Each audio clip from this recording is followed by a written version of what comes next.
রহস্য গল্পে আজকে শুনবেন নারায়ণ সান্যালের শার্লক হেবো সিরিজের গল্প শার্লক হেবোর আদি পর্ব। কলকাতায় ফিরে এসে হেবো দেখে যথারীতি তার নামে একখানা শিলবন্ধ চিঠি এসছে। খামটা না খুলেই বুঝতে পারে এটা কার লেখা। আশ্চর্য ভদ্রলোকের ধৈর্য। প্রতিবার হেবো সাফল্যমণ্ডিত হয় আর উনি ফোড়ন কাটেন। অসহ্য। ও, তোমরা বুঝি বুঝতে পারছো না? না, দোষ তোমাদের নয়, আমারই। রাম জন্মের আগেই রামায়ণের কাহিনী ফেঁদে বসেছি আমি। গুরুবিদায় পর্বটা হেবোর জীবনে এসছে অনেক পরে। ডাক্তার ওয়াটসনের মতো তোমরা যদি কেউ ওর কীর্তি কাহিনী ভবিষ্যতে কখনো লিখতে চাও, তবে আমার মতো উল্টোপাল্টা করে লিখো না। আগের কথা আগেই লিখো। চিঠিখানা কোথা থেকে এসেছে এবং খাম না খুলেই হেবো কেমন করে তার অন্তর্নিহিত জ্বালা অনুভব করলো, তাহলে এবার সেই গোড়ার কথাগুলো বলতে হয়। কেমন কেমন করে হেবো গোয়েন্দা হয়ে উঠল। হেবোর বর্তমান বয়স 16। এবার হায়ার সেকেন্ডারি পরীক্ষা দেবে সে। কিন্তু গোয়েন্দাগিরির ভূত তার ঘাড়ে চেপেছে যখন সে ক্লাস 6-7-এ পড়ে। এই 3-4 বছরের ভেতরেই সে একের পর এক কয়েকটি মারাত্মক রহস্যের কিনারা করে ফেলেছে। আমার ধারণা তো বড় হলে ওর নাম ওদেশের শার্লক হোমস, ইয়ারকুলে পয়েরো, আর এদেশের ব্যোমকেশ বক্সী, পরাশর বর্মা, জয়ন্ত অথবা কিরিটি রায়ের সঙ্গে একই নিঃশ্বাসে উচ্চারিত হবে। মানে তোমরা যদি কেউ ওয়াটসনের ভূমিকা নিতে রাজি হও, তাই তোমাদের সুবিধা হবে মনে করে ওর গোয়েন্দা জীবনের আদি কটাটা এইবার বলে রাখি। আগেই বলেছি, গোয়েন্দাগিরির যাবতীয় সরঞ্জাম সে ছেলেবেলা থেকেই সংগ্রহ করে রেখেছিল তার বাক্সে। জমিয়ে রেখেছিল মেজদির সেলাইয়ের বাক্স থেকে একটা মাপবার ফিতে, দাদুর বাতিল করা চশমার একটা পুরু লেন্স, একটা মোটা নোট বই। নোট বইয়ে সময় অসময়ে সে নানান তথ্য টুকে রাখত। কোনো সমস্যার ক্লু কোন সূত্রে প্রয়োজন হবে তা কে জানে। ওই নোট বইটা নিয়ে মেজদা ওকে কতই ঠাট্টা না করেছে। সবার সামনে ঠাট্টা করে বলতো, হেবোর নোট বইয়ে সব খবরই লেখা আছে, শুধু লেখা নেই পাগলা ষাঁড়ে করলে তারা কেমন করে ঠেকাবো তাই। হেবো রাগ করতো না। সে জানতো তার দিনও একদিন আসবে। এলেও তাই একেবারে অপ্রত্যাশিতভাবে।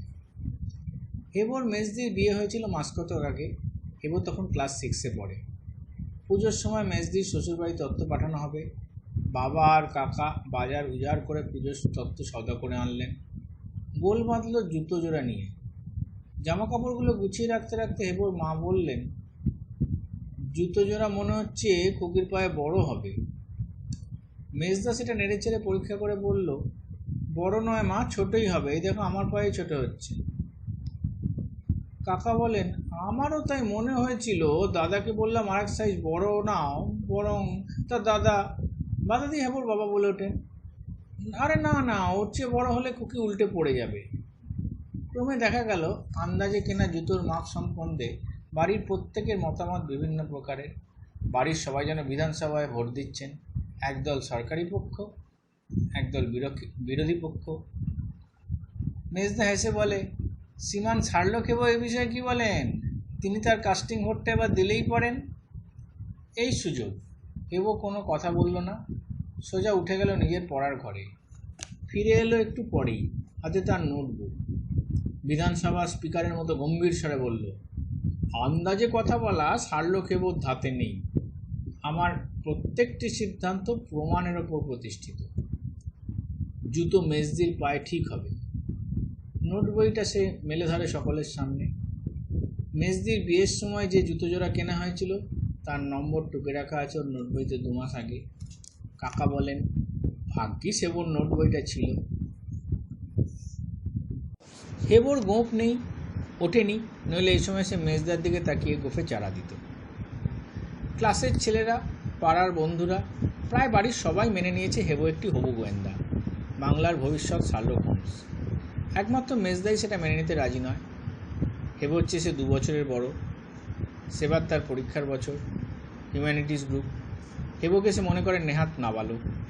হেবোর গোয়েন্দাগিরির ওপর তার কখনো অহেতুক উষ্মা, কখনো বা দাদাসুলভ তাচ্ছিল্য। বাবা কাকার সুরে সুর মিলিয়ে হেবোকে কখনো উপদেশ দেয়, এসব ছেলে মানুষই ছেড়ে দে হেবো, নইলে বেঘরে ফেল মারবি। কখনো বা লুকিয়ে গিয়ে মায়ের কাছে চুটলি কাটে। মা হেবো আবার ডিটেকটিভ বই পড়ছিল। ঠাট্টা করে মেজদাই ওর এই নামকরণটা করেছে, শার্লক হেবো। হেবোর অবশ্য তাতে দুঃখ নেই। সে জানে ওই বিদ্রূপের নামই সে একদিন সার্থক করে তুলবে। ওই নামই হবে তার গৌরবের পরিচয়। তাছাড়া মেজদা যে কেন এতটা চটেছে তাও তো আর অজানা নেই। সে একটা ভারী মজার গল্প। পৌষ সংক্রান্তির আগের দিন মা, কাকিমা আর মেজদি মিলে সারাটা দুপুর ধরে নানান ধরনের পিঠে তৈরি করেছে। হেবোর তীক্ষ্ণ দৃষ্টি এড়িয়ে কিছুই হবার উপায় নেই, বিশেষ করে খাদ্য সামগ্রী। হেবো জানে 4 রকমের মিষ্টি হয়েছে: গুকুল পিঠে, রসবাড়া, পুলি পিঠে আর সরু চাকলি। সংখ্যায় কোন জাতের কতটা তৈরি হয়েছে তাও মোটামুটি হিসেব লেখা আছে ওর নোট বইতে। স্বীকার করতে লজ্জা নেই, লোভ তার কিঞ্চিত হয়েছিল, কিন্তু তাই বলে তো হ্যাংলার মতো চাইতে পারে না। হেবো তাই অন্য একটা যুক্তির অবতারণা করে বলেছিল, আরে মেজদি, একটার পর একটা তো বানিয়ে যাচ্ছ, একটু টেস্ট করে তো দেখা উচিত, মানে ঠিক মতো ভেতরে রস ঢুকছে কি না। কাকিমা এই যুক্তিতে হেসে ফেলেছিল, তবু হয়তো দুটো রসবড়া ওকে পরখ করতে দিতেন, কিন্তু মা মেজদির ভোটাধিক্যর প্রস্তাবটা পাস হলো না। মা বললেন, সে তোকে আর নতুন করে দেখতে হবে না, এইমাত্র তোর মেজদা পরখ করে বলে গেল। যুক্তির বাইরে যেতে পারে না হেবো, অগত্যা ওকে ঢোক গিলে যেতে হয়। রাতে বিছানায় শুয়ে শুয়ে বারবার ওই পিঠেগুলোর কথাইও মনে হয়েছে, ঘুম আসার আগে পর্যন্ত। ঘুমিয়েও সে স্বপ্ন দেখল পুলি পিঠেগুলোর গায়ে লেপ্তি জড়িয়ে মেজদা গচ্চাগচ্চি খেলছে। হঠাৎ ঘুম ভেঙে গেল হেবোর। রাত তখন নিশুতি, সমস্ত বাড়িটা ঘুমোচ্ছে, কোথাও কোনো সারা শব্দ নেই, মাঝের হল কামরার বড় ঘড়িটার টিকটক ছাড়া। হেবোর হঠাৎ মনে হলো ভাড়ার ঘর থেকে যেন একটা সন্দেহজনক শব্দ আসছে, বাসনপত্র সরানোর শব্দ। কিছুদিন আগেই পাড়ার মিটুয়াদের বাড়ি চুরি হয়ে গেছে, সে চুরির কিনারা হয়নি। পুলিশে খামোখা মিটুয়াদের নতুন চাকরটাকে ধরে নিয়ে গেছে। একই চুরিতে বিপদগ্রস্ত, তার ওপর চাকরটাও বেহাত হয়। মিটুয়ার মায়ের অবস্থা চরমে উঠেছে। হেবো সব খবরই রাখে। বাসনপত্র সরানোর আওয়াজ শুনেই হেবো বুঝতে পারে ব্যাপারখানা। এ নিশ্চয়ই সেই সিঁধেল চোরের কাণ্ড। জন্ম ডিটেকটিভ শার্লক হেবো। তড়াক করে খাট থেকে নেমে পড়েছে, খাটের নিচে টেনে নেয় হকি স্টিকটা। ধরতেই হবে বাচাদনকে এবার। পা টিপে টিপে সাহসে ভর করে একাই এগিয়ে যায় সে ভাড়ার ঘরের দিকে। প্যাসেজের আলোটা ইচ্ছে করেই জ্বালে না, চোর যেন টের না পায়। পাগলা দাসুদের স্কুলে কে যেন একবার চোর ধরতে গিয়ে বেড়াল ধরে নাকাল হয়েছিল। হেবো সে ভুল করবে না। অতি সন্তর্পণে সে উঁকি দিয়ে দেখল ভাড়ার ঘরের আধ ভেজানো দরজার ফাঁক দিয়ে।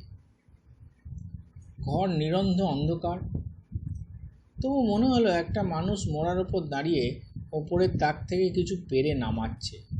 কি আবার? বাসনপত্র নিশ্চয়ই। হেবো সাবধানী, সে জানে চেঁচিয়ে উঠলে অথবা আলো জ্বাললে চোর তাকে ধাক্কা মেরে ছুটে পালিয়ে যাবে। তার হাতে হকি স্টিক আছে বটে, কিন্তু চোরের হাতে যে ছোড়া অথবা রিভলভার নেই তারই বা নিশ্চয়তা কি? ছেলে মানুষকে কাবু করে পালিয়ে যাওয়া একটা জোয়ান মানুষের পক্ষে কিচ্ছু না। কিন্তু বয়সে ছোট হলে কি হবে? মদনমত্ত সিংহের চেয়ে শশক বয়সে বড় ছিল এমন প্রমাণ নেই। সে হেবো জানে ভাড়ার ঘরে একটি মাত্র দরজা, ওপাশের জানলায় গড়াত দেওয়া আছে। হেবো আর মুহূর্ত মাত্র দেরি করে না, চট করে ভাড়ার ঘরের দরজার শিকলটা তুলে দেয়। ব্যাস, বাছাধন এবার ইঁদুরের জাতাকলে বন্দি। এবার রিভলভার হোক আর ছোড়াই হোক, হেবোর হাতে ওর নিষ্কৃতি নেই। পর মুহূর্তে হেবোর গগনবিদারী চিৎকারে বাড়ির নৈশ নিস্তব্ধতা খান খান হয়ে যায়। চোর চোর চোর! ছুটে এলো বাড়িশুদ্ধ সবাই, বাবা, মা, কাকা, কাকিমা, মায় ছোট্টুলাল আর বামুন্দ্রী। লাঠিটা বাগিয়ে ধরে ছোট্টুলাল এসে মোহর নিল দরজার সামনে। সারা বাড়ির আলো তখন জ্বলে উঠেছে। ছোট্টুলাল দেয়ালের শিকলে হাত দিয়ে তার দেহালটি ভাষায় চিৎকার করে বলল, পালাবার চেষ্টা করলে কিন্তু মাথা ফাটিয়ে দিতেও পিছাবো হবে না সে। কাকা বলেন, দরকার কি ছোট্টুলাল, দরজা বন্ধই থাক, আগে পুলিশে খবর পাঠানো যাক। ছোট্টুলাল তার গোঁফের প্রান্তে চাড়া দিয়ে বলল, এমন কলে পড়া ইঁদুর যদি তার হাত ফসকে পালায় তবে চাকরিতে ইস্তফা দিয়ে বাজু বন্ধ করে সে ফিরে যাবে ছাপড়া জেলায়। आप देखिए ना हुजूर, क्या हाल करें, साला चिट्टा को हम छातू बना देंगे। শিকল খুলে দিয়ে লাঠি দরম করে সে দরজাটা খুলে দেয়। বেরো এলেন রস বড়া রসাপ্লুত মেজদা।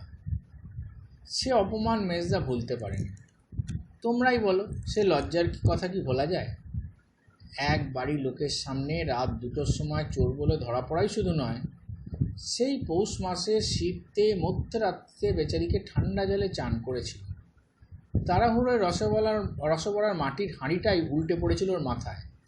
ভাঁড়ার হাঁড়ির কানাটা আটকে ছিল গলায় জয়মাল্যের মতো। তাই মেজদার যত আক্রোশ হেবোর ওপর। ভ্রুক্ষেপ করে না হেবো। চোর সে ঠিকই ধরেছিল, বাইরের চোর না হোক ঘরের চোর, বাসন চোর না হোক রসবড়া চোর। কিন্তু যে ঘটনার পর হেবো গোয়েন্দা হিসেবে সকলের কাছে প্রথম স্বীকৃতি পেল, যে ঘটনার পর তার নাম প্রথম ছাপা হলো খবরের কাগজে, এবার সেই ঘটনার কথাই বলবো তোমাদের। সেবার পুজোর ছুটিতে হেবোর বাবা কলকাতার বাইরে যাওয়ার ইচ্ছা প্রকাশ করলেন।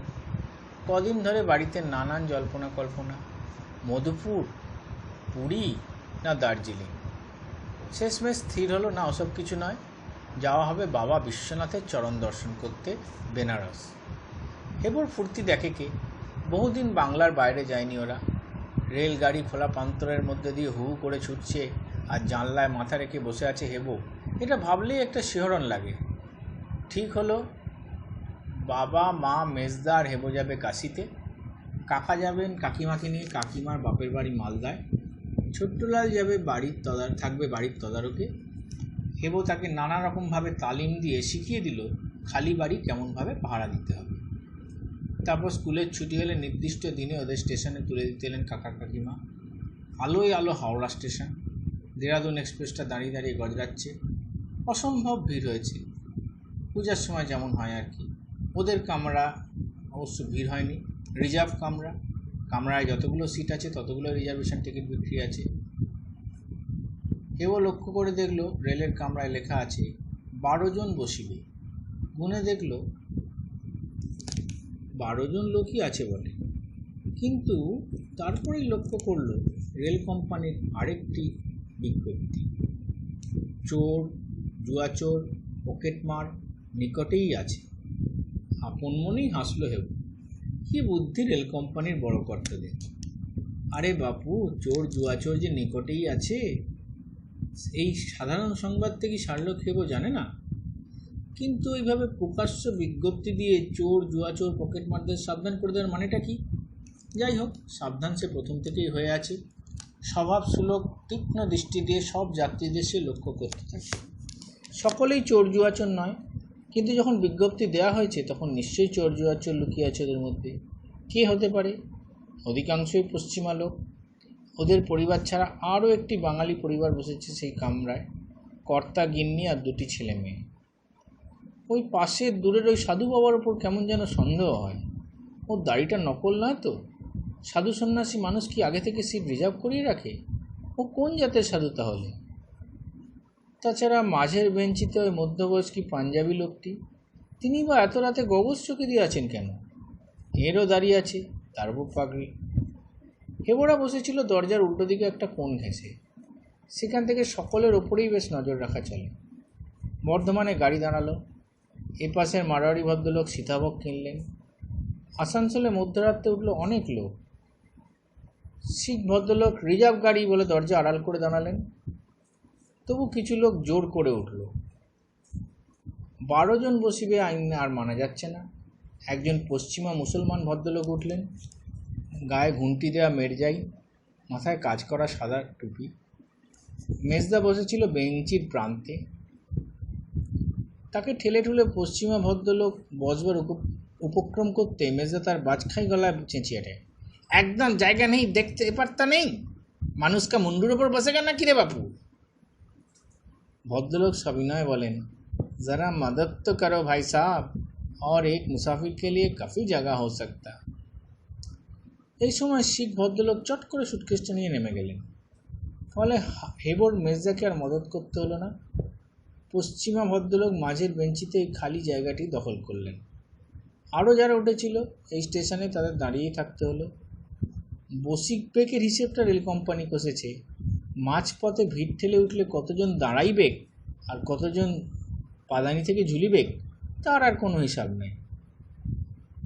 শুধু একজন পতুয়া পড়া ভুঁড়ি সর্বস্ব ভোজপুরি পশ্চিমা লোক এই এত লোকের ভিড় ঠেলে উঠে কায়দা করে উঠে গেল বাঙ্কের উপর। গাড়ি আসানসোল ছাড়ল। আবার বসে বসে সবাই ঢুলতে শুরু করেছে। কেউ কেউ বই পড়ছে সেই আধো অন্ধকারে। মাঝের বেঞ্চির মুসলমান ভদ্রলোকটি টেনে নিলেন হেবর বাবার আনন্দবাজার খানা।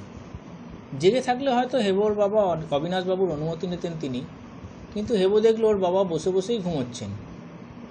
হেবর ঘুম আসছিল না, তাছাড়া আজ রাত্রে সে ঘুমোবে না, ঘুমোনো উচিতও নয়। এই সুযোগে পকেট থেকে হেবো অতি সন্তর্পণে বার করে একখানা চটি বই। হত্যাকারী কে? পড়তে থাকে এক মনে। বই পড়ছে বটে, কিন্তু সজাগ দৃষ্টি তার ঠিকই আছে এই সকলের ওপর। শোবার জায়গা বস্তুত কেউই পায়নি, একমাত্র বাঙ্কের উপর ওই ভুঁড়িয়াল ভোজপুরিটা ছাড়া। অন্য সকলেই বসে বসে ঢুলছে। নাক ডাকার শব্দ আসছে বাঙ্কের ওপর থেকে। অত বড় দেহটাকে কায়দা করে লোকটা ঘুমোচ্ছে কেমন করে? বারবারই হেবর নজর যাচ্ছে বিজ্ঞপ্তিটার দিকে। নিজের টিকিট কেন, মালের ওপর নজর রাখুন, চোর জুয়াচোর পকেটমার নিকটেই আছে। জেগেই রাতটা কাটিয়ে দেবে স্থির করেছিল, কিন্তু ওর মধ্যে কখন একটু ঢুলুনি এসেছে। হঠাৎ একটা বিকট শব্দে চমকে ওঠে হেবো। গাড়ি তখন একটা টানেলের মধ্যে দিয়ে যাচ্ছে। টানেলের গুমরানির বিকট শব্দে ঘুম ভেঙে গেছে ওর। না, ভয়ের কিছু নেই, তাদের মালপত্র সব ঠিক আছে। ঘুমোচ্ছে সবাই বসে বসেই, শুধু বাঙালি ভদ্রলোকটি জেগে বই পড়ছেন। আর আসানসোল থেকে ওঠা সেই ভদ্রলোকটি, যিনি মেজদাকে সরে বসতে বলেছিলেন, তিনিও জেগে আছেন। খবরের কাগজটা তখনও দেখছেন। সাধু বাবা অবশ্য জেগে আছেন, তিনি গঞ্জিকা সেবনে ব্যস্ত। এবার নিশ্চিন্ত হয়ে ঘুমোলো হেবো। ঘুম ভাঙল একটা চেঁচামেচিতে। গাড়ি তখন দাঁড়িয়ে আছে গয়া স্টেশনে। ভোর হয় আর কি। অবাক চোখে হেবো দেখে কামরায় উঠেছে দুজন ইউনিফর্মধারী পুলিশ, আর দুজন পুলিশ অফিসার উঠেছেন ওই কামরায়। ওই দিককার বেঞ্চিতে যে বাঙালি ভদ্রলোক সপরিবারে যাচ্ছেন, তার সঙ্গে একজন পুলিশ অফিসারের কথা কাটাকাটি হচ্ছে। ভদ্রলোক বলছেন, কেন মশাই, বাঙালি হয়ে জন্মেছি কি বলে কি চোরের ধায়ে ধরা পড়েছি? পুলিশ অফিসারটি বলছেন, আপনি রাগ করছেন কেন? আমি তো শুধু আপনার নামটাই জিজ্ঞাসা করেছি। আমাদের খবর লোকটা বাঙালি, তাই জিজ্ঞাসা করছি। কই, অবিনাশবাবু তো রাগ করেনি। হেবো বুঝতে পারে এর আগে তার বাবাকেও তাহলে জিজ্ঞাসাবাদ করা হয়েছে। কিন্তু ব্যাপারটা কি? একটু চেষ্টা করেই বুঝতে পারে ব্যাপারটা। এরা আবগারি পুলিশ, মানে মদ গাঁজা আফিং নিয়ে যারা চোরা কারবার করে তাদের ধরে বেড়ায়। ওদের কাছে নাকি খবর আছে এই গাড়িতে একজন অনেক দিনের পাকা চোরা কারবারি এক সুটকেস আফিং নিয়ে পালাচ্ছে। লোকটা বাঙালি, সুটকেস তার সঙ্গেই আছে। দ্বিতীয় অফিসার প্রথমজনকে বললেন, এদের আর মিথ্যে হয়রানি করে কি হবে মুখুজ্জে? এরা সব ভদ্রলোক। আমার মনে হয় আসানসোলে যে পাঞ্জাবি লোকটা সুটকেস হাতে কামরা থেকে নেমে গেল, সেই যে গগলস পরা লোকটা, সেই আসল ঘাগি। রাত্রিবেলা গগলস দেখে আমার সন্দেহ হয়েছিল ব্যাটা শিখ সেজে চোখে ধুলো দিয়ে গেল। মুখার্জি সাহেব বললেন, আমারও তাই মনে হয়। তাহলে আর সময় নষ্ট করে কি হবে, চলো যাই। চলো। দুজন অফিসারই গাড়ি থেকে নেমে এলেন প্ল্যাটফর্মে। হেবো কামরা সকলের ওপর এক নজর চোখ বুলিয়ে নিল। গণ্ডগোলে সবাই জেগে উঠেছে, একমাত্র বাঙ্কের ওপর শায়িত বিশাল বপু ভোজপুরি প্রভুর নিদ্রাভঙ্গ হয়নি এত গণ্ডগোলেও। একটানা নাক ডেকে চলেছেন তিনি। মেজদা হেবুকে কনুইয়ের একটা গুঁতো মেরে বললে, শার্লক হেবো, একটু এনকোয়ারি করে দেখলে পারতে। হেবো জবাব দেয় না। সে তখন গভীর চিন্তায় ডুবে গেছে। এক মনে কিসের যেন হিসেব করে যাচ্ছে চোখ বুজে। তারপর কোথাও কিচ্ছু নেই, এক লাফ দিয়ে সে নেমে পড়ে প্ল্যাটফর্মে। হাঁ করে ওঠে গাড়ি শুদ্ধ লোকজন। আবগারি অফিসার দুজন ছুটে এসে ওকে ধরে তোলেন। বলেন, পড়ে গেলে কেমন করে খোকা? খোকা নয়, প্রতিবাদ করে হেবো। আমার নাম হেবো, শার্লক হেবো। আর পড়ে আমি যাইনি, ঝাঁপ দিয়েছি মাত্র। বিপদে ঝাঁপ দেওয়াই আমার স্বভাব। সে যাক, আপনারা ভুল করেছেন, আফিম চোর এই কামরাতেই আছে, আসুন আমি দেখিয়ে দিচ্ছি। হেবর বাবা অবিনাশবাবুও নেমে পড়েছেন ততক্ষণে। পুলিশ অফিসার ভদ্রলোক হেবকে তার বাবার জিম্মায় পৌঁছে দিয়ে বলেন, আপনার ছেলে নিন, তবে তুখার ছেলেটিকে একটু সামলিয়ে রাখবেন। হেব চিৎকার করে ওঠে, আমার কথা বিশ্বাস করছেন না আপনারা? আমি আন্দাজে কিছু বলছি না, প্রমাণ আছে আমার হাতে। প্রচণ্ড ধমক দিয়ে ওঠেন অবিনাশবাবু, কী পাগলামি করছে সেব। কিন্তু দ্বিতীয় অফিসারটি হঠাৎ বলে বসেন, বেশ তো, দেখাই যাক না ও কী বলতে চায়। কি বলছো খোকা? আফিম চোরকে তুমি দেখিয়ে দিতে পারবে? হেব কোনো কথা বলে না, গটগট করে ফিরে এসে বলে, আফিম নিয়ে পালাচ্ছেন এই ভদ্রলোক। রহস্য গল্পে শুনছেন নারায়ণ সান্যালের লেখা কিশোর গোয়েন্দা শার্লক হেবর কাহিনী আদি পর্ব। হেব চিৎকার করে ওঠে, আমার কথা বিশ্বাস করছেন না আপনারা? আমি আন্দাজে কিছু বলছি না, প্রমাণ আমার হাতে। প্রচণ্ড ধমক দিয়ে ওঠেন অবিনাশবাবু, কী পাগলামি করছিস হেবু? কিন্তু দ্বিতীয় অফিসারটি হঠাৎ বলে বসেন, বেশ তো, দেখাই যাক না ও কী বলতে চায়। কী বলছো খোকা? আফিম চোরকে তুমি দেখিয়ে দিতে পারবে? হেবু কোনো কথা বলে না, গটগট করে কামরায় ফিরে এসে বলে, আফিম নিয়ে পালাচ্ছেন এই ভদ্রলোক। অম্লান বদনে সে দেখিয়ে দিল মাঝের বেঞ্চিতে বসা সেই মুসলমান ভদ্রলোকটিকে, আসানসোলে উঠে যিনি মেজদাকে সরে বসতে বলেছিলেন। তাজ্জব কাণ্ড! হেবর বাবা আর সামলাতে পারেন না নিজেকে। প্রচণ্ড রাগে হেবর কানটা ধরে একটা থাপ্পড় বসিয়ে দিলেন ওর গায়ে। বাধা দিলেন সেই আবগারি অফিসারটি, বলেন, আহা, গাড়ির মধ্যে আর মারধর করবেন না, বাড়ি গিয়ে শাসন করবেন বরং। মুসলমান ভদ্রলোকটি বোধহয় এদের কথাবার্তা কিছুই বুঝতে পারেননি, ফ্যাল করে তাকিয়ে থাকেন তিনি। হেবর গালটা জ্বালা করছে, কানটাও লাল হয়ে উঠেছে। কোনো রকমের চোখের জল সামলে সে শুধু বলল, প্লিজ আপনারা শুধু ওর সুটকেসটা খুলে দেখুন। মুসলমান ভদ্রলোক বলেন, ওয়া ক্যা? আবগারি দারোগা চলেই যাচ্ছিলেন, হঠাৎ কী ভেবে ফিরে আসেন তিনি। সুটকেসটার দিকে হাত বাড়াতেই ঘটে গেল একটা তাজ্জব কাণ্ড। চট করে বেঞ্চির ওপর উঠে দাঁড়ালো সেই মুসলমান লোকটা। মুহূর্তে পকেট থেকে বার করে ফেলে কালো রঙের একটা ছোট্ট হাতিয়ার। হেবর কানটা তখনও ধরা আছে অবিনাশবাবুর হাতে। কানে টান লাগছে প্রচণ্ড, তবু হেব বুঝতে পারে জিনিসটা কি। রহস্য লহরী সিরিজের অনেক বইতে ছবি দেখা আছে তার। মুসলমান ভদ্রলোক পরিষ্কার বাংলা ভাষায় বলে ওঠে, আমার দিকে যে এক পা এগিয়ে আসবে আমি কিন্তু তার খুলি উড়িয়ে দেব। 6টা গুলি ভরা আছে এতে, 6 জনকে না মেরে ধরা দেবো না। দরজা ছেড়ে সরে দাঁড়াও সকালে। ঘরে সূচিভেদ্য নিস্তব্ধতা। সেই নিস্তব্ধতার মধ্যে শোনা যাচ্ছে একমাত্র বাঙ্কে সমান ভোজপুরির নাসিকার ধ্বনি। ট্রেন হুইসেল দিল, পর মুহূর্তেই দুলে উঠল ট্রেনটা। জল আর কয়লা নিয়ে নতুন উদ্যমে ইঞ্জিন গাড়িকে টানছে। গাড়ি ছাড়ল, লোকটা চেঁচিয়ে ওঠে, দরজা ছেড়ে সরে দাঁড়াও, চলতি ট্রেন থেকে যে নামবে সেই গুলি খাবে কিন্তু। বেঞ্চির ওপর থেকে লাফ দিয়ে নামে সে, ছুটে যেতে চায় দরজার দিকে। সেই শুভ মুহূর্তেই ঘুমন্ত ভোজপুরের 2.5 মণি বহুখানি উল্টে পড়ল পশ্চিমা মুসলমানটির ঠিক মাথার উপরে। দুজনেই উল্টে পড়ল মেঝের উপর। এই সুযোগে একজন পুলিশ টেনে দিয়েছে অ্যালার্ম চেনটা। লিখতে যতক্ষণ লাগলো তার চেয়ে অনেক তাড়াতাড়ি ঘটেছে ঘটনাটা। হুমড়ি খেয়ে পড়া মানুষ ধরে যখন ফের উঠে দাঁড়ালো, তখন পশ্চিমা ভদ্রলোকের হাতে উঠেছে লোয়ার হ্যান্ডকাপ, আর ভোজপুরির হাতে চলে এসছে রিভলভারটা। এত অতর্কিতে ব্যাপারটা ঘটে গেল যে সামান্য পুলিশ অফিসার দুজন তো ছাড়, স্বয়ং শালক হেব পর্যন্ত তাজ্জব। ভোজপুরি তার পুরুষটি গোঁপচোরা খুলে ফেলতেই অফিসার দুজন একসঙ্গে বলে ওঠে, স্যার আপনি?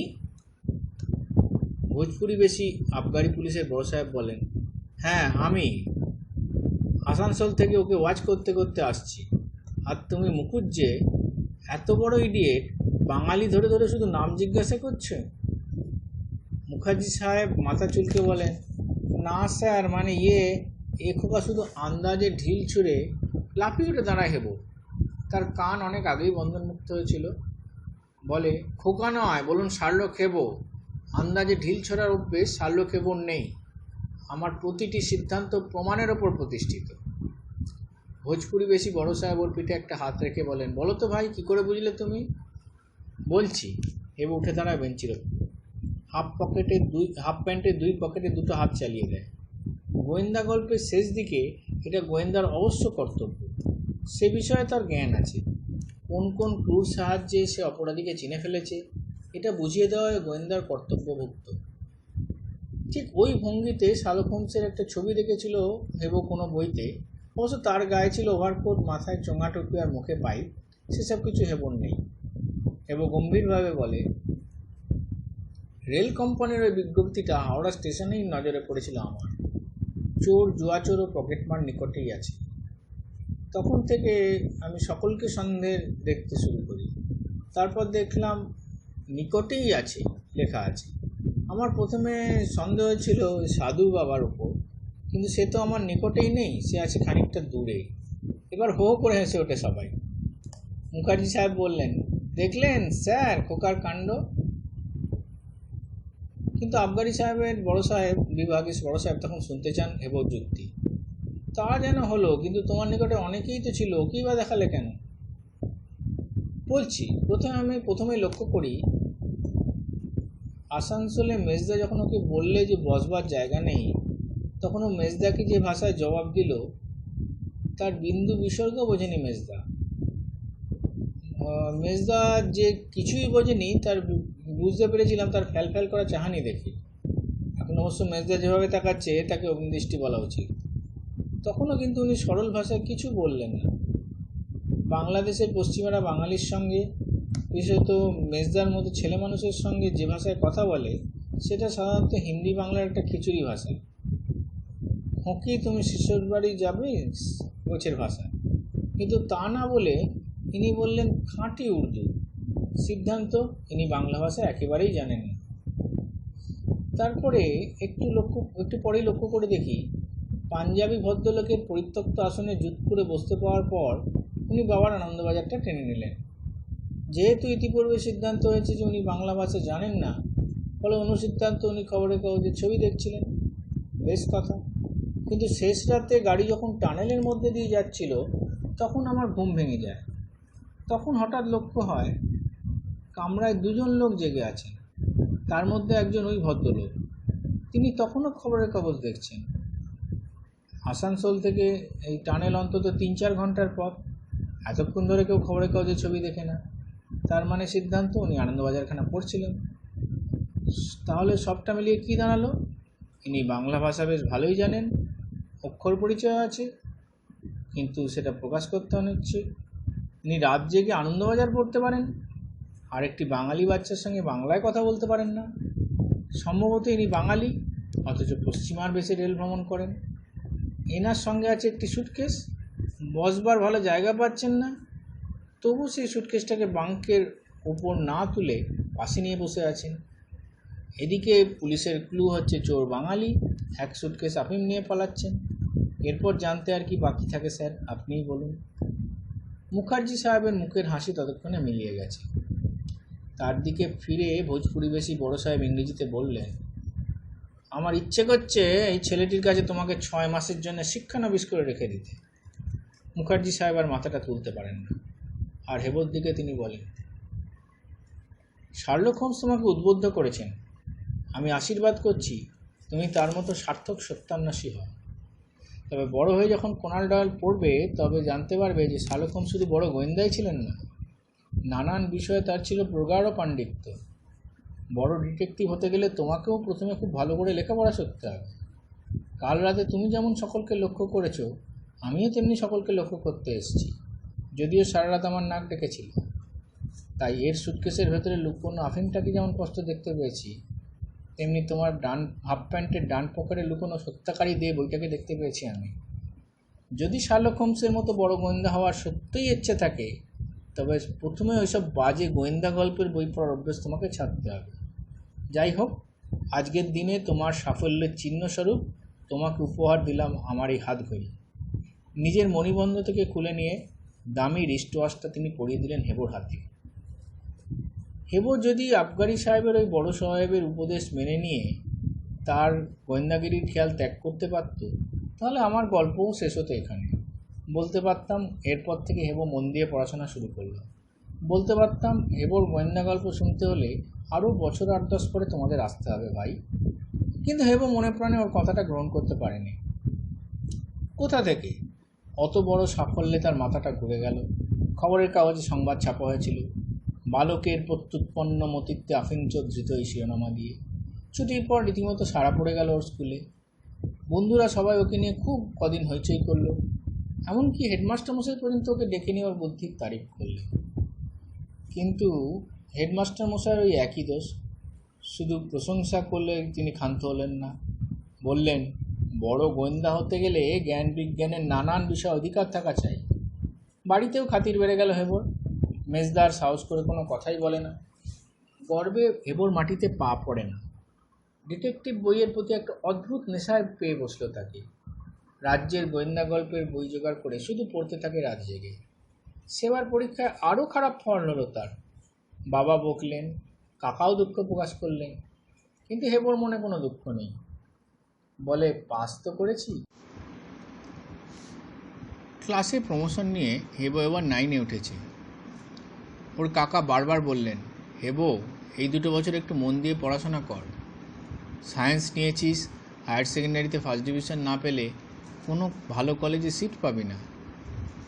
হেডমাস্টার মশাই তাকে কাছে ডেকে নিয়ে অনেক ভালো ভালো উপদেশ দিলেন। বললেন, তোমার মতো বুদ্ধিমান ছেলে থাকতে এবছর আমার স্কুল থেকে কেউ যদি স্কলারশিপ না পায় তাহলে সে দুঃখ আমার চিরকাল থাকবে।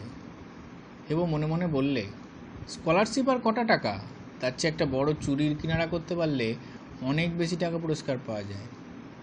হেডমাস্টার মশাই বলেন, আমাকে কথা দাও স্কুল থেকে পাস করে যাওয়ার আগে আর গোয়েন্দাগিরি করবে না তুমি।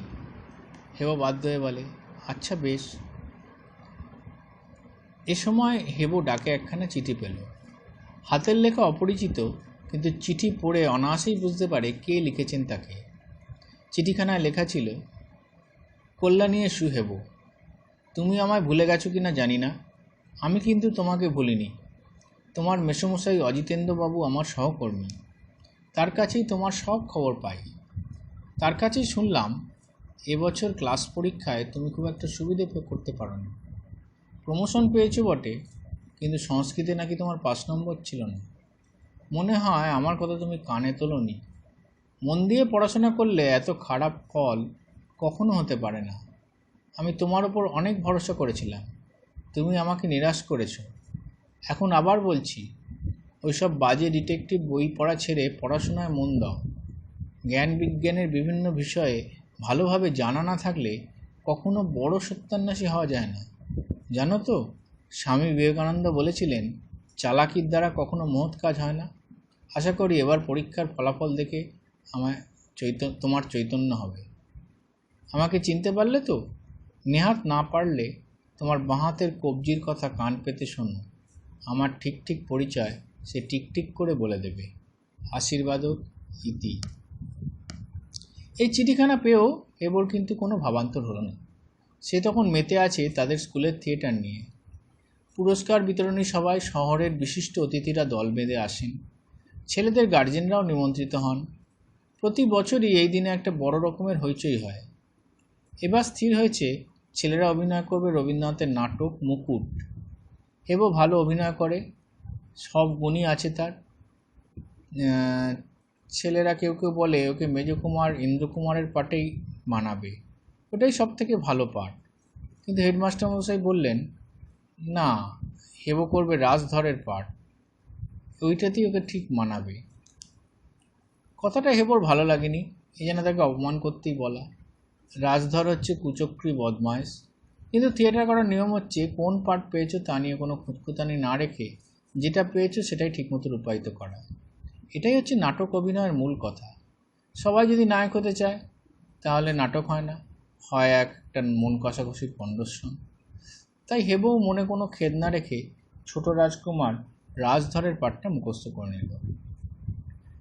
গোল বাঁধল রত্নাকে নিয়ে। রতন হেবোদের চেয়ে 1 ক্লাস নিচুতে পড়ে, খুব বড় লোকের ছেলে। ওর বাবা নাকি কোন স্টেটের রাজা ছিলেন। এখন অবশ্য রাজ্য নেই, ভারতবর্ষের সব স্টেটের রাজ্যই ভারত সরকার নিয়ে নিয়েছেন। তা হোক, তবু রতনরা খুব বড় লোক। ওর বাবা যে এককালে রাজা ছিলেন এটা কিছুতেই ভুলতে পারে না রতন। ক্লাসের ছেলেরা তাকে সমীহ করে চলে। কালো রঙের একটা প্রকাণ্ড মোটর গাড়ি ওকে প্রত্যহ স্কুলে পৌঁছে দিয়ে যায়, আবার ঠিক 4টের সময় ওকে নিতে আসে। রতনকে দেয়া হয়েছিল ছোট রাজকুমার রাজধরের বন্ধু ধুরন্ধরের চরিত্র। অর্থাৎ ছেলে হেবর সঙ্গেই তাকে অভিনয় করতে হবে। রতন বলে, দেখিস না কি কাণ্ড করি আমি।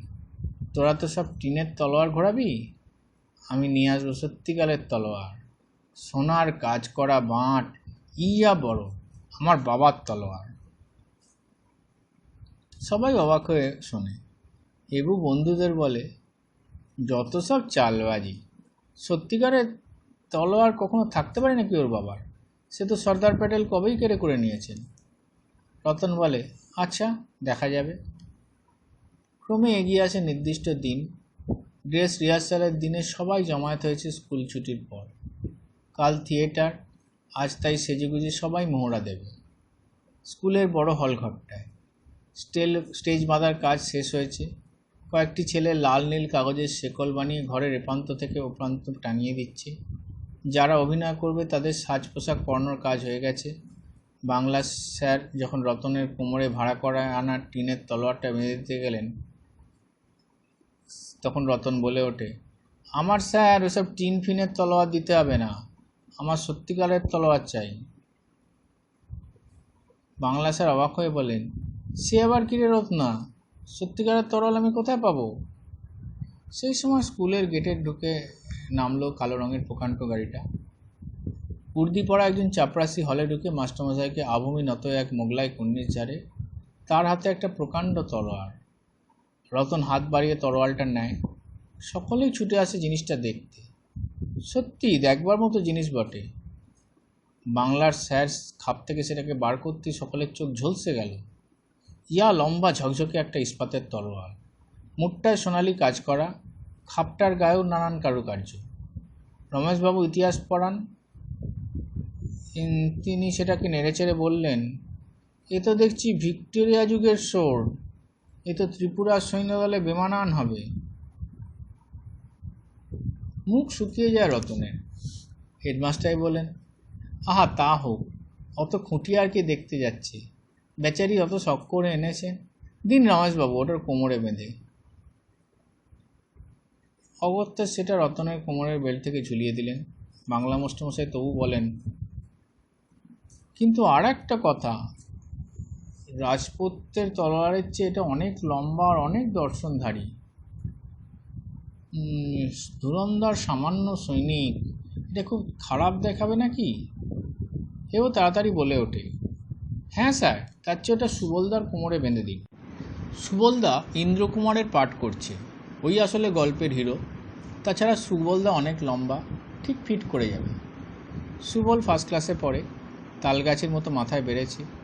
লোলুপ দৃষ্টিতে বেচারি তাকিয়ে দেখছিল তরোয়ালটার দিকে। রতন প্রতিবাদ করে, ইস, এ আমার বাবার জিনিস, আমি আর কাউকে দেবো না। হেডমাস্টার মশাই বলে, কিন্তু ওটা যে মাপে তোমার পক্ষে অনেক বড় হচ্ছে রতন। হোক, আমার বাবার তলোয়ার, আমি কাউকে দেবো না। সবাই লজ্জা পেল ওর বেহায়াপনায়। হেবো মর্মান্তিক চটে গেল। কিন্তু মাস্টারমশাইরা সকলেই রয়েছেন, তারা আর কিছু বললেন না। অগত্যা ওটা রতনের কোমরেই বাঁধা থাকলো। মোহরা শেষ হয়ে গেলে বন্ধুদের মধ্যে আবার ওই নিয়ে গুজগুজ ফুসফুস শুরু হয়ে গেল। ক্লাস 10-এর নবীনদা বলেন, রত্নাটা সেলফিশ নাম্বার 1, ওর উচিত ছিল ওটা সুবলকে দিয়ে দেওয়া। গোবরা বলে, বিশেষত যখন হেড স্যার পর্যন্ত বললেন। টেনা বলে, রত্নাটাকে জব্দ করা যায় না? কী করে? ধর কাল যদি ওর তলোয়ারখানা হঠাৎ গায়েব হয়ে যায়, সে অসম্ভব। সে তো তরোয়ালখানা সারাক্ষণ কোমরে বেঁধে ঘুরে বেড়াবে। তাছাড়া তরোয়াল চুরি গেলে হেড স্যার শালকেবাকে তলব করবেন চোর খুঁজে দিতে, আর তৎক্ষণাৎ আমরা সবাই সদল বদলে ধরা পড়ে যাব। হো করে হাসলো হেবো। টেনা বলে, তার চেয়ে চল সবাই মিলে ড্রয়িং মাস্টারমশাইয়ের কাছে গিয়ে ব্যাপারটা খুলে বলি, তিনি কি বুদ্ধি দেন শোনা যায়। সদল বলে ওরা হাজির হলো ড্রয়িং ক্লাসে। স্কুলের ছুটি হয়ে গেছে অনেকক্ষণ, কিন্তু ড্রয়িং মাস্টারমশাই বাড়ি যাননি। তিনি এক গাদা পিচবোর্ড কেটে সালমা চুমকি রাংতা মুড়ে একটা সুন্দর মুকুট বানাচ্ছেন। ত্রিপুরা রাজার রাজমুকুট, যেটা কাল থিয়েটারে লাগবে। ওরা অনেকক্ষণ ধরে মুকুট বানানো দেখলো, কি সুন্দর কারুকার্য করেছেন তাতে ড্রয়িং স্যার। শেষ পর্যন্ত ওরা সব কথা খুলে বলল ড্রয়িং স্যারকে। ধৈর্য ধরে তিনি সবটা শুনলেন এবং শেষ পর্যন্ত বললেন, তোমরা ঠিকই বলেছ, রতনের পক্ষে এটা অন্যায় হয়েছে। টিম ওয়ার্কের কথা না মনে রাখলে কখনো ভালো থিয়েটার করা যায় না। ট্যানা বলে, তাছাড়া হেড স্যারও তোকে বললেন তলোয়ারটা সুবলকে দিতে। ড্রয়িং স্যার বলেন, ঠিকই তো, তার কথা অমান্য করা খুবই অন্যায় হয়েছে। হেবু আর সহ্য করতে পারে না, বলে ওটা অন্যায় যে হয়েছে সেটা আমরা সবাই মেনে নিয়েছি স্যার, এখন অন্যায়ের প্রতিকার কি করা যায় বলুন। ড্রয়িং স্যার অনেকক্ষণ চোখ বুজে কি যেন চিন্তা করলেন, তারপর বললেন, দেখো একটা কথা আছে, যে সয় সে রয়। ব্যাস, এক কথায় মামলা ডিসমিস। হেবো কিন্তু চন্নেওয়ালা নয়। সে বলে, তাছাড়া আরও একটা কথা আছে স্যার, অন্যায় যে করে আর অন্যায় যে সহে, তব ঘৃণা তারে যেন তৃণসমদহে। ড্রয়িং স্যার অনেকক্ষণ চুপ করে কি যেন ভাবলেন, তারপর বললেন, হ্যাঁ ওই রকম একটা কথাও আছে বটে। যাক, এখন তোমরা যাও, আমি মুখোশটা শেষ করি। ড্রয়িং মাস্টারমশাই ওই রকমই আপন ভোলা মানুষ। বন্ধুরা হেবকি মুরব্বি পাকড়াও করে, বলে, তুই একা যা হয় বিহিত কর। হেবো বলে, দেখি ভেবে। পরদিন প্রাইজ ডিস্ট্রিবিউশন। সন্ধ্যে 6:03 অনুষ্ঠান শুরু হবে। 6:03 কেন? এর একটা ইতিহাস আছে। আজ 11 বছর ধরে এই 6:03 অনুষ্ঠান শুরু হচ্ছে, এই হেডমাস্টারমশাই আসার পর থেকেই। তিনি এই নিয়মটা চালু করেছেন। আগে এমন বহুবার হয়েছে যে ছাত্ররা সেই বুঝে তৈরি হয়ে আছে, অথচ প্রেক্ষাগৃহে যথেষ্ট জনসমাগম হয়নি বলে অভিনয় শুরু করা যাচ্ছে না। নিমন্ত্রণপত্রে 6টা লেখা থাকলে সকলেই ধরে নিতেন বাঙালির টাইম ওই 6:30 নাগাদ শুরু হবে আর কি। কোনো বছর ছেলেরাও ঠিক সময় তৈরি হতো না, ভাবতো ঠিক সময় তৈরি হয়ে কী লাভ, দর্শকরা তো সেই 6:30 আগে আর আসছেন না। ছাত্র আর দর্শকদের সময়ানুবর্তিতার মূল্যটা বুঝিয়ে দিতে হেডমাস্টারমশাই একটা ফন্দি বার করলেন। পরের বছর নিমন্ত্রণপত্রে ছাপা হলো, অনুষ্ঠান শুরু হবে ইন্ডিয়ান স্ট্যান্ডার্ড টাইমে 6:03। যারা নিমন্ত্রণপত্র পেলেন তারা একটু অবাক হলেন, ব্যাপার কি, 6টা নয়, 6:15 নয়, 6:30 নয়, একবারে 6:03 প্লে শুরু হয়ে যায় মানে? কেউ প্রশ্নও করলেন হেডমাস্টারমশাইকে, এ আবার কি মশাই, 6:03 প্লে শুরু হবে মানে? হেডমাস্টারমশাই গম্ভীরভাবে উত্তরে বললেন, 6:03 মানে 7:57। সেই বছর কৌতূহলের আতিশয্যে দর্শকেরা দেখতে এলেন ব্যাপারটা কিছুই নয়। মাস্টারমশাই 6:02 প্রথম ঘন্টা বাজবার ব্যবস্থা করলেন এবং পর্দা উঠে গেল ইন্ডিয়ান স্ট্যান্ডার্ড টাইমের ঠিক 6:03। সেই থেকে আজ 11 বছর ধরে এই স্কুলের ট্র্যাডিশন 6:03 অভিনয় শুরু করা। সেই বছর থেকে দর্শকেরা জেনে গেছেন 6:05 পরে ঢুকলে 2 মিনিট কালের অভিনয় দেখা থেকে তিনি বঞ্চিত হবেন। পাংচুয়ালিটি রক্ষা করার এই ব্যবস্থাটা বেশ মজার, না? তোমরা ওটা চালু করার কথা ভাবতে পারো। যাক, যা বলছিলাম, যারা অভিনয় করবে তারা 4টের মধ্যে সবাই হাজিরা দিয়েছে। ড্রয়িং স্যার আর রমেশবাবু একের পর এক মেকআপ দিয়ে যাচ্ছেন। সাদা চুল আর সাদা দাড়িতে ক্লাস 11-এর হারান্দাকে আর চেনাই যাচ্ছে না, মনে হচ্ছে ত্রিপুরা বাহিনীর বৃদ্ধ সেনাপতি স্বয়ং ঈশা খাঁ। যুবরাজের সাজ পোশাকও পরা হয়ে গেছে। তারিণীদা সেজেছে ত্রিপুরাধিপতি, ঝলমলে সাজ পোশাকে মুকুট মাথায় ঘুরঘুর করছে। এবার সুবলদা বসেছে ইন্দ্রকুমারের মেকআপ নিতে। রতন সকলের আগে ধুরন্ধরের মেকআপ নিয়ে বিরাট তলোয়ারটা কোমরে বেঁধে স্টেজের ওপর পায়চারি করে পাঠ মুখস্থ করছে। অতিকায় তলোয়ারটা ঠক ঠক করে মাটিতে ঠোকা খেয়ে তাল দিয়ে যাচ্ছে সঙ্গে সঙ্গে। নিচু ক্লাসের ছেলেগুলো বারবার উঁকি দিচ্ছে গ্রিন রুমের ভেতর, আর উঁচু ক্লাসের ছেলেদের ধমক খেয়ে বারবারে ছুটে পালাচ্ছে। যারা ভলান্টিয়ার হয়েছে তাদের জামায় একটা করে রিবন বাঁধা ব্যাচ, বুক এবং ব্যাচ ফুলিয়ে তারা ঘন ঘন আসছে প্রেক্ষাগৃহ থেকে গ্রিন রুমে। খবর দিয়ে যাচ্ছে হলে কত লোক হয়েছে, কে কে এসছেন। হেডমাস্টারমশাই একবার হন্তদন্ত এসে বলে গেলেন, ফার্দার 18 মিনিট বয়েজ, 6:20 হয়েছে, ঠিক 6টা বাজতে 2 মিনিটে ওয়ার্নিং বেল পড়বে, তার মধ্যে একবারে রেডি হওয়া চাই। 6টা 3 পর্দা উঠবে, মনে আছে যেন? Are you all ready? এরা বলে, নিশ্চিন্ত থাকুন, আমরা রেডি। বস্তুত তখনই সবাই তৈরি, সেই মুহূর্তেই পর্দা ওঠালে ওরা অভিনয় শুরু করতে পারে। ফলে মিনিট 20 আগেই ওরা তৈরি হয়ে গেছে। স্বস্তির নিঃশ্বাস পড়ল রমেশবাবু। হঠাৎ তাড়িয়ে নিয়ে এসে বলে, স্যার আমার মুকুট। মুকুট? সে তো তোমার মাথায় পরিয়ে দিয়েছিলাম। আমার মাথায় কিছু নেই স্যার। রমেশবাবু তখন একজন প্রতিহারীর পাগড়িটা খুলে নতুন করে বাঁধছিলেন। এসে বললেন, সে তো তোমার পরীক্ষার খাতা দেখলেই বোঝা যায়, কিন্তু মাথার ওপর থেকে মুকুট হারিয়ে যায় কেমনতর মহারাজা তুমি। কিন্তু ব্যাপারটা যে রসিকতার নয় তা বোঝা গেল অল্প পরেই। মুকুট কোথাও পাওয়া গেল না। সর্বনাশ! খোঁজ খোঁজ খোঁজ, স্টেজের ওপর নেই, গ্রিন রুমে নেই, আশেপাশে কোথাও পড়ে নেই। অত বড় রাজমুকুটটা এতগুলো লোকের চোখের ওপর দিয়ে কর্পূরের মতো উপরে চলে যেতে পারে না? তাহলে সবাই মিলে তারিণীকে গালাগালি করতে থাকে। এত বড় আহাম্মক যে মাথার উপর থেকে মুকুট হারিয়ে যায় টের পায় না। খবর পেয়ে হেড স্যার ছুটে এলেন। তার মাথা ভরা টাক, নইলে হয়তো পটপট করে মাথার চুলই ছিঁড়তেন তিনি। বললেন, সেম সেম বয়েস, এত বড় দায়িত্ব খেয়ে নিন তোমরা। আর 11 মিনিট মাত্র বাকি আছে, আর মুকুট নাটকে মুকুটই নেই। যেমন করে পারো খুঁজে বার করো।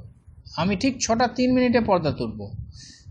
এর ভেতর যদি খুঁজে না পাও, তাহলে আমি নিজে স্টেজে গিয়ে অ্যানাউন্স করব, আমার ছেলেদের দায়িত্বজ্ঞানহীনতার জন্য অভিনয় শুরু হতে দেরি হবে। কি কেলেঙ্কারি! এমন সময় কে এসে বলল, গভর্নিং বডির প্রেসিডেন্ট এসছেন স্যার। হন্তদন্ত হয়ে বেরিয়ে গেলেন হেডমাস্টার মশাই। সকলের মুখ শুকিয়ে গেল। সবাই মিলে দ্বিগুণ উৎসাহে খুঁজতে থাকে। রমেশবাবু এসে জেরা শুরু করেন, তারিণী, তোমার একেবারে কিচ্ছু মনে পড়ছে না? লক্ষ্মী বাবা, একটু ভেবে দেখবার চেষ্টা করো। তারিণী আমতা আমতা করে, কি জবাব দেবে ভেবে পায় না। এবার মোহরা নিতে এগিয়ে আসেন স্বয়ং হেড পণ্ডিত মশাই, তার বিশাল বপুখানা নিয়ে। স্বনামধন্য হেড পণ্ডিত মশাইয়ের নামে সারা স্কুল থরহরি কাঁপে।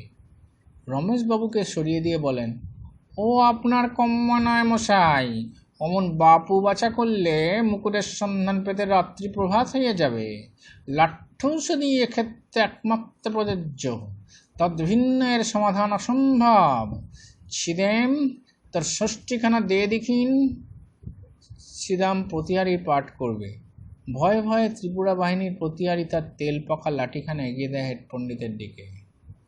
পণ্ডিত মশাইটা সেটা বাগিয়ে দিয়ে বজ্রগম্ভীর কণ্ঠে হাঁক করেন, 13, এদিকে আয়। নবমীর বলির পাঠার মতো কাঁপতে কাঁপতে তারিণী এগিয়ে আসে। বলি, অস্কাল কুষ্মাণ্ড, অনড্বান, মাথা থেকে মুকুট খুলেছিলি একবারও? অনিত ভাষণ করলে এক ডান্ডায় তোরা রাজাগিরি ঠান্ডা করে দেব। ত্রিপুরাধিপতি কাঁপতে কাঁপতে বলে, পরচুলে ছাড় পোকা ছিল স্যার, তাই একবার মাত্র মাথা থেকে মুকুটখানা খুলেছিলাম। বর্তে এসো বাচাধন, মুকুট তাহলে খুলেছিলি, তখন কার হাতে দিয়েছিলি? সত্য কথা বলবি বলির বদ। রতনকে সেটা ধরতে দিয়েছিলাম স্যার। রত্না, এদিকে আয়। তলোয়ার খটখট করতে এবার এগিয়ে আসে রতন, ভ্যাক করে খেতে ফেলার আগের মুহূর্তে যেন। আরে আরে, তোর কোটি বন্ধে উঠি কি? তো টিনের তরবারি নয়, দেখি দেখি ওটা বার করে দে তো। কাঁপতে কাঁপতে রতন তলোয়ারখানা বার করে দেয়। অস্ত্রখানা হাতে পেয়ে এবার যেন মহিষাসুর হাঁটলেন। বাহ, খাসা জিনিস। লাঠিখানা ছিদামকে ফেরত দিয়ে তলোয়ারখানা বাগিয়ে ধরেন এবার, ঠিক যেন মহিষাসুর। চোখ দুটো আগুনের ভাটার মতো ঘুরছে। তফাতে এই যে মহিষাসুরের টিকি নেই, পণ্ডিত মশাইয়ের বিজয়কেতন ফ্যানের হাওয়ায় পতপত করে উঠছে। কোথাও কিচ্ছু নেই। হুঙ্কার দিয়ে বলে ওঠেন তিনি, বল চুচুন্দর, তারিণীর হাত থেকে মুকুট নিয়ে কোথায় রেখেছিলি? কাঁদো কাঁদো হয়ে রতন বলে, আমি জানি না স্যার, আমি নিশ্চিত তারিণীটাকেই ভেতর দিয়েছিলাম বোধ হয়। হুঙ্কার দিয়ে ওঠেন পণ্ডিত মশাই, ওরে আমার তর্ক চঞ্চু, একই নিঃশ্বাসে নিশ্চিত আর বোধ হয়। ঠিক করে বল অলম্বুস, ফেরত দিয়েছিলি না নিজের মাথায় পড়েছিলি? একবার পড়েই ফেরত দিয়েছিলাম স্যার। পড়তে এসো বাছাধন, কেন পড়েছিলি? তুই বেটা ধুরন্ধর সৈনিক, তুই কোন সাহসে ত্রিপুরাধিপতির রাজমুকুট মাথায় পড়লি তাই আগে বল, নাহলে এই ফুটন্ত জল দেখেছিস? গ্রিন রুমের ওপাশে হাঁড়িতে চায়ের জল চড়ানো আছে, সেই দিকে নাটকীয়ভাবে পণ্ডিত মশাই তরলটা নির্দেশ করেন। রতন তাকিয়ে দেখে সেদিকে।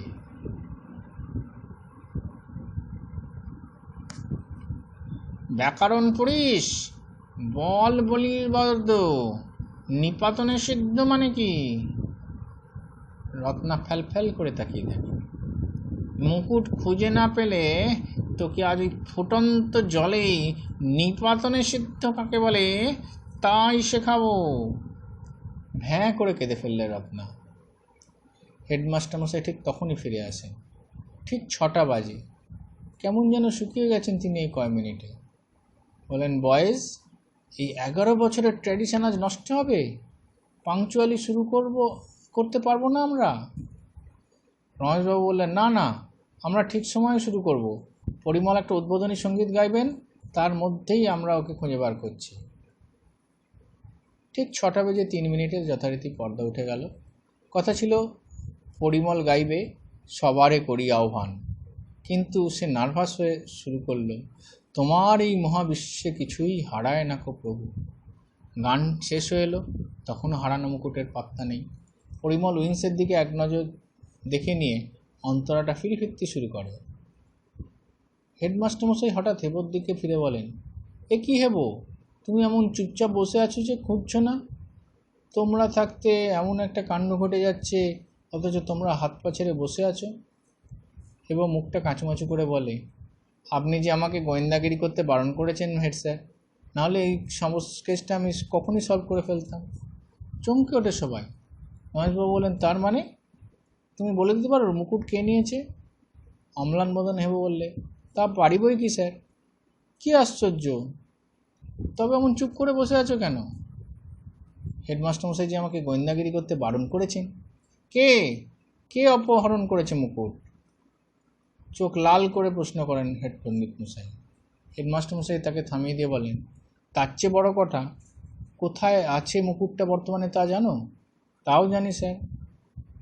কোথায়? হুমড়ি খেয়ে পড়ে সবাই। গোবেচারির মতো মুখ করে হেডমাস্টার মশাইকে বলে, বলবো স্যার? বলো, আমাকে আর দগ্ধে মেরো না।